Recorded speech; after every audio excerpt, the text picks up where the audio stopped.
para pendidik dan calon pendidik hebat.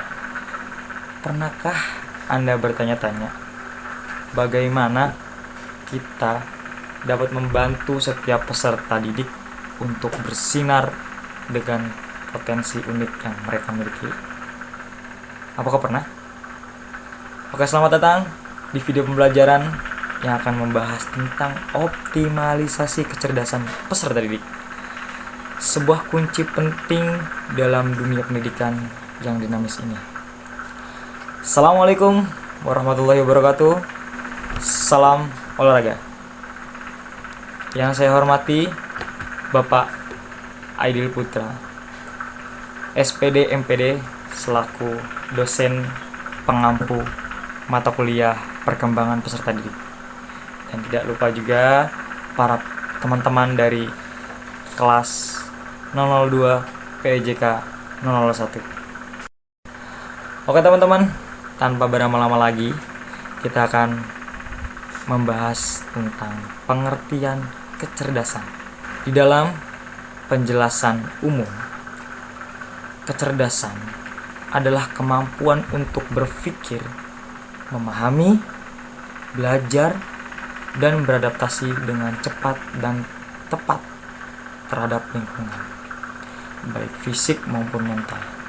Ini melibatkan kemampuan untuk memecahkan masalah, mengambil keputusan yang baik, dan memanfaatkan pengetahuan untuk berinteraksi dengan dunia.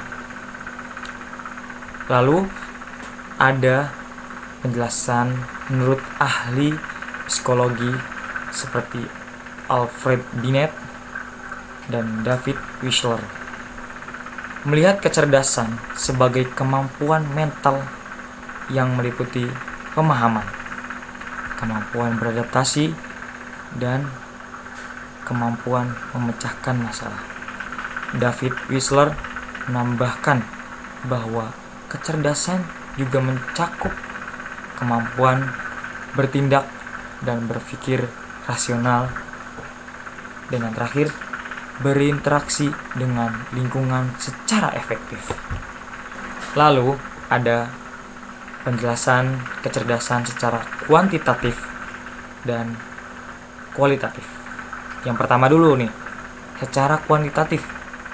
Kecerdasan adalah proses belajar untuk memecahkan masalah yang dapat diukur dengan tes inteligensi. Sedangkan secara kualitatif, kecerdasan merupakan suatu cara berpikir dalam membentuk konstruk, bagaimana menghubungkan, mengelola informasi dari luar yang disesuaikan dengan dirinya. Lalu dalam bahan ajar tadi kan ada 3 tuh ya. Nah yang kedua ada nih, faktor-faktor yang mempengaruhi kecerdasan. Yang pertama ada genetik. Penelitian menunjukkan bahwa faktor genetik memiliki peran penting dalam kecerdasan seseorang. Genetik dapat mempengaruhi kemampuan kognitif seperti daya ingat, kemampuan memecahkan masalah, dan kemampuan berpikir kritis. Lalu yang kedua ada lingkungan. Lingkungan memiliki peran penting dalam perkembangan kecerdasan, khususnya lingkungan keluarga, sosial. Lalu interaksi dalam keluarga, dukungan orang tua, kualitas pendidikan, dan interaksi sosial dengan teman-teman dapat mempengaruhi kecerdasan anak. Lanjut, kita ketiga, ada pendidikan. Pendidikan juga mempengaruhi Pendidikan formal dan informal memberikan kesempatan untuk kita belajar dan mengembangkan kecerdasan.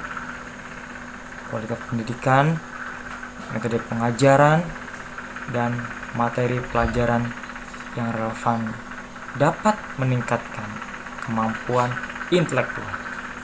Lalu yang keempat ada interaksi sosial.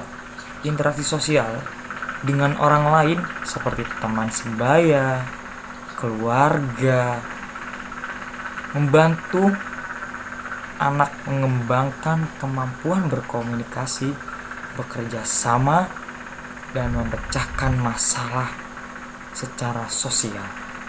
Selanjutnya ada optimalisasi kecerdasan peserta didik dalam pembelajaran. Berikut adalah beberapa poin penting mengenai optimalisasi kecerdasan peserta didik. Yang pertama, ada pemahaman kecerdasan majemuk atau dalam kurung multiple intelligences. Ada kecerdasan verbal, linguistik. Yang dimaksudnya adalah kemampuan dalam berbahasa, membaca, menulis, dan berkomunikasi. Ada kecerdasan logis matematis, yaitu kemampuan dalam memecahkan masalah berpikir logis dan berhitung. Selanjutnya ada kecerdasan spasial visual, yaitu kemampuan dalam memahami dan menggunakan ruang, visualisasi, dan pola. Lanjut, ada kecerdasan kinestik jasmani, kemampuan dalam menggunakan tubuh, gerakan, dan keterampilan motorik. Terus ada kecerdasan interpersonal, yaitu kemampuan dalam memahami dan berinteraksi dengan orang lain. Ada kecerdasan intrapersonal, yaitu kemampuan dalam memahami diri sendiri dan perasaan. Dan terakhir ada kecerdasan naturalis, yaitu kemampuan dalam mengidentifikasi dan memahami alam sekitar. Kedua, ada pembelajaran bervariasi. Di poin yang pertama, pembelajaran berbasis proyek, yaitu melibatkan peserta didik dalam kegiatan yang menantang dan membutuhkan pemikiran kreatif. Di poin yang kedua ada pembelajaran berbasis masalah, itu memberikan peserta didik kesempatan untuk menyelesaikan masalah nyata. Di poin ketiga ada pembelajaran berbasis diskusi, yaitu mengembangkan kemampuan berkomunikasi dan berkolaborasi. Di poin keempat pembelajaran berbasis eksperimen.